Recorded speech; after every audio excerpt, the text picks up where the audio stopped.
Well, thank you, you guys, for coming. We appreciate it. I This is a new relatively new. We kind of just did. I say it's new every time, but we've been doing it three or four. We've had three or four cohorts, I think, go through this, and it was designed on the back of the idea that I'm a vet. I'm work here. I'm a clinical professor at the College of Vet Medicine, Illinois, and I have a joint position in the medical school as well. So I've worked in sort of different places. I mainly do large animal internal medicine. So I'm an internist by training, and I like babies. So I like calves and foals and puppies. And so I particularly do neonatology. And then within that, I do immunology. And then I sort of work at a systems level. I'm interested in clinical reasoning and critical thinking and solving problems using systems approach. So I um, I'm sort of interested in how the body works, if that makes sense. And I'm part of the medical school here as well, which is an engineering-based medical school. So we sort of look at problems in that way, but really interested in um, how to help people on their career journey as well and to become problem solvers. And we got a sense a few years ago, and really the profession is changing. It's the landscape within the profession is changing. What it looked like even 10 years ago was very, very different. COVID changed the professional landscape quite a lot. And it's quite diverse. I mean, I love being a vet. I love being in the profession. And what we found, and myself, Jim Lowe, and the team here, we've really sort of been thinking a little bit about what we need really in the animal health profession, what all the opportunities are needed in the animal health profession. And certainly veterinary surgeons is one part of it, but even with the veterinary degree, there's all kinds of different things that you could do with that great degree. But also there's a lot of vets now work in teams. And so there's opportunities for people working in other aspects of kind of the animal health team in some way as well. Think about AI that's kind of exploding. And in the medical system, it's the same. So it's really interesting looking at the graduates from the medical school and where they're going and doing really diverse things. So it's a changing professional landscape. Some people come into veterinary school saying, "Hey, this is what I want to do. I want to be this kind of vet, a zoo vet, or I did marine mammals for 5 years. I worked on clinic. I've done research. I've done teaching. Worked in different countries. So it is a great landscape, but a confusing landscape as well. But also the application, trying to get into professional school, and you guys are already, as we just mentioned earlier, you just mentioned it. It can be a little bit confusing, and what we found over the years is that different people get advised in different ways. So some colleges have quite strong programs for getting people into health professional school, and so have experienced advisors. Others don't, and so the students get different advice. And even the veterinary schools are all looking for really different kinds of candidates. But that's very hard as you're applying to know what a particular school needs. So we've sort of got together a sort of group of people who know the landscape well, and we sort of designed this program with, hey, the professional landscape is changing, the professional school application landscape is confusing. And so this isn't a classical pre-vet program. This is really for individuals who are like, hey, I feel at a bit of a crossroads. I'm not too sure which direction to go. Maybe I've tried once, maybe it's my first time, but I just feel like I need some help in telling my story. And we're big advocates that you should tell your own story. You shouldn't sort of look at the applicant requirements and say, I need to be that kind of person. That you should be you, but you should. Some people aren't good at telling the story of how their life has shaped how they got to where they are. So even hiccups, not getting in before, is part of your story. So how do I tell that in a way that the school can see that this is my journey, and my journey got to this point, and this is how my journey shaped my resilience or shaped my goals and my dreams as well. So our approach, because of that, we think that it is a changing landscape. So we think that both in vet school, other allied health, animal health, professions as well, but also students, that we want to train what we call adaptive learners. Adaptive learners. So we don't want to train super technicians in some way. There's lots of different programs that train you to be to do this process well or this procedure well. And sometimes, doing, let's say, surgery well, let's say doing a spay well. Some students come in going, I want to do a spay. You can learn a spay and you just got to do lots of them and then you get good at it. But actually being able to do surgery in different contexts and to problem solve a candidate for surgery, to understand the anatomy and physiology. I work with a small animal surgeon there's a couple here now who, if I had a surgery on a pig, I'd go and get them because I know that they're really adaptive learners and adaptive clinicians. So that means they can adapt to new situations. They can take their knowledge and they can adapt to new clinicians. When I applied, I was just finishing my PhD. I had a science position at University of Wisconsin-Madison. And there was an outbreak of a mortality event in harbor seal pups in California, in San Francisco Bay. So the Marine Mammal Center there, UC Davis, put out a call for somebody who knew a little bit about immunology, knew a little bit about medicine, was a vet. And I went out there, I applied for it. When I went out there, I said, you guys, I know nothing about marine mammals. And they said, neither do we. But we want somebody who can help us sort of solve this problem. And so that's the adaptive learner and the adaptive worker, that you can take your knowledge and problem solve and adapt to a new situation. So this is a kind of a graph. It's sort of come from medical education, but just so you know that our program isn't just come and do some courses or renovate your grade or so it's not just a traditional pre-vet program. It's how do you think? And so if you look along the bottom, is that the x-axis along the bottom, and the vertical axis is the y. You could just go and work in a practice or something and get good at surgery. You could get routine clinical experience. That's great.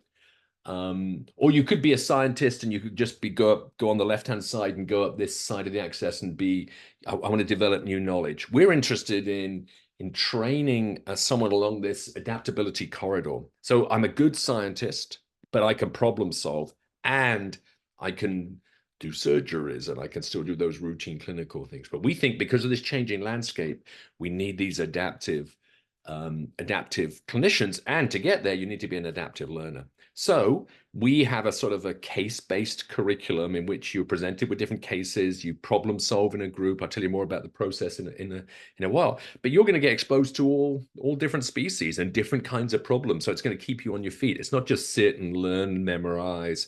It's working in a group to solve problems, because we think you have to sort of start that really early on.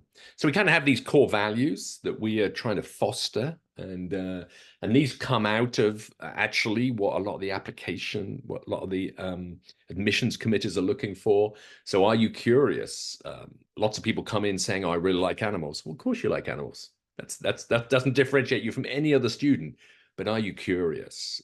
Do you have a hunger for science and an interest in science and discovery? Are you motivated, right? If somebody puts something new in front of you, are you going to grab hold of that and really get stuck into that? Do you have a growth mindset? So are you willing to say, okay, I made some mistakes, but I want to go and improve in that particular area? Not just get into vet school, or not just be a specific kind of vet, but am I willing to sort of grow into different areas as well? Can I deal with some challenges? Some of you have already been through some challenges in the application process, and can I thrive in a community? So it's really a social learning that we're going to put you into team-based learning context. So it's not just online, let me go study and do a test. We're putting you into groups. We're watching you perform in groups. We're giving you feedback on your performance in groups as well, because that's actually what the real world is like. So the program it's not a traditional pre-vet program, as I mentioned. It's not a place just to satisfy requirements or to renovate your GPA. There are lots of other great ways to do that. That's not, it's a 12 credit program over 4 weeks. You can go into the master's program. These courses are also designed to be a stepping stone if you want to go into the masters and do some extra credits and satisfy some of the maths of raising your grade. But by themselves, just 12 credits doesn't do a huge amount to adding to renovating your GPA. So you can do it in the same time as doing your grade renovation, but this program itself isn't about grade renovation. It's not a low-touch online course, so you'll get to know the instructors really well. I mean, the instructors get requests all the time to write letters for people going through this program because we get to know you well. We meet you often, at least 2 hours a week live, and so and it's based in Illinois, but it's not a guaranteed entry into Illinois. So we're not formally connected to the application process. I mean, we review applications and do all those kind of things, but we're not formally linked to, hey, if you do the certificate, you automatically get an interview or something. It's not like that. But it is a program to expand kind of your professional opportunities. We hope it'll open up doors to areas that you haven't thought of maybe within animal health industry, the health veterinary profession. It will advance you in some key pre-professional competencies. I'll tell you more about what they are, but we've studied those things and we've designed it around the idea of expanding your skill set in certain things, your competency, not just your knowledge, but your competency in certain areas, teamwork, for instance. We want to help you tell your story. So we've got a group who are experienced in admissions, have a really good sense of the admissions landscape across the country. And by the way, there's 10 new schools going to be opening up in the next few years. There's 10 schools that the AVMA have just accepted to go into the accreditation process. So 3 or 4 years time, even in a couple of years time, the number of places are much closer aligned with the number of applicants. And we found that we wanted to expand your pre-professional friendship network to walk alongside. We found that a lot of people in some colleges were doing it by themselves. They were the only 1 or 2 people going through the pre-vet program. So we really wanted to increase your pre-professional friendship group as well. So our hope is we'll help you develop a strong vet school application. But not only the program also doesn't help you just get into vet school, and there's no guarantee. It's still up to you, but would help you do that, develop at least a strong application as best that we know about it, but also help you thrive as a vet student and to think about different career opportunities as well post-graduation. So to expand beyond a narrow view of what the profession is. So it's competency-based. So we're really thinking about these pre-professional competencies, and I'll describe those in just a second. But also we want to help you think and reason. And so not just memorize, which a lot of education systems are designed around, but be able to think and reason and problem solve and critically think, particularly in the science realm. I mean, we'll talk about other things as well, but the science realm is really where we're going to focus clearly. So these are the pre-professional competencies. These have been developed really out of medical education. So they've studied people who are successfully matriculate into medical school. And there's some really good evidence it's the same as people matriculating into vet school. But also, what are the competencies that admissions committees are looking for? So this isn't really written down anywhere, right? But they're looking for these kind of things, a service orientation, looking for people that we look after people, right? We care for the animals, but almost superseding the animals is the people whose animals they are, who and their companions, but also farmers and people in the animal health industry.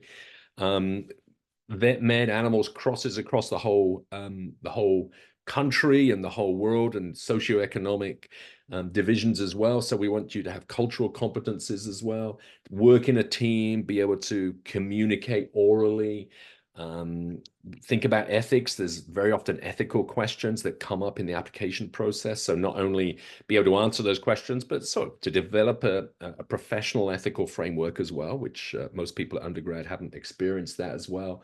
And just to sort of demonstrate and grow in reliability and dependability in terms of task within a group as well.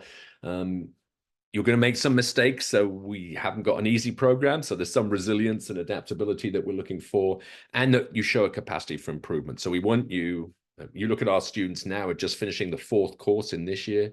They're like totally different than in course number 1. So it's lovely to see this improvement over time as well. So the particular competencies, critical thinking, will show you. You'll be interpreting lab data and doing a little bit of math, some quantitative reasoning as well. We're going to ask you to go out and look out for resources. So we want you to be inquisitive and to have some of the skills of scientific inquiry. And we're going to ask you to do presentations as well, some written, hand in some stuff. So do some written communication as well as a group. And we recognize that the profession crosses. It's not just about animals, right? That animals living in systems. So the animal itself is a living system, but fits within a greater context of food production system or the animal industry as it is pharmaceutical companies, feed companies, nutrition companies, people in society as well, and think about the planet and global warming and all of those. So we want to see how you have a bigger view on what you can do as well.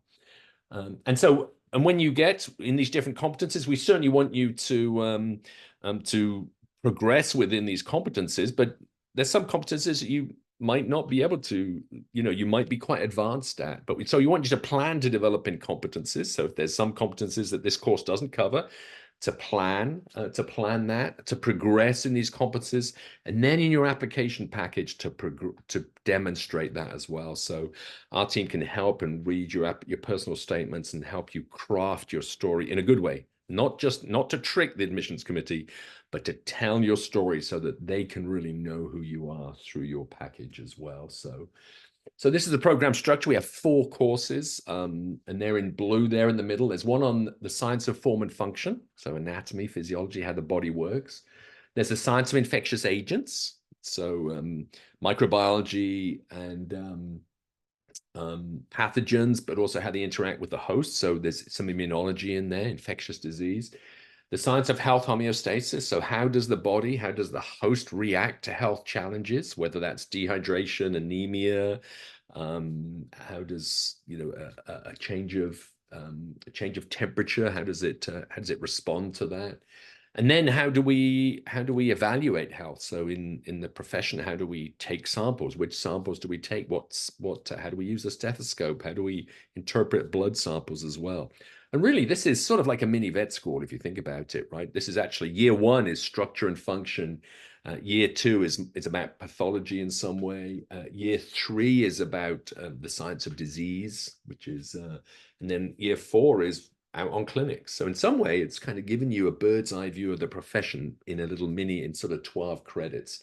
And then threaded throughout those courses are these threads of these competencies. So there's certainly, we're going to be teaching those competencies in each of these courses.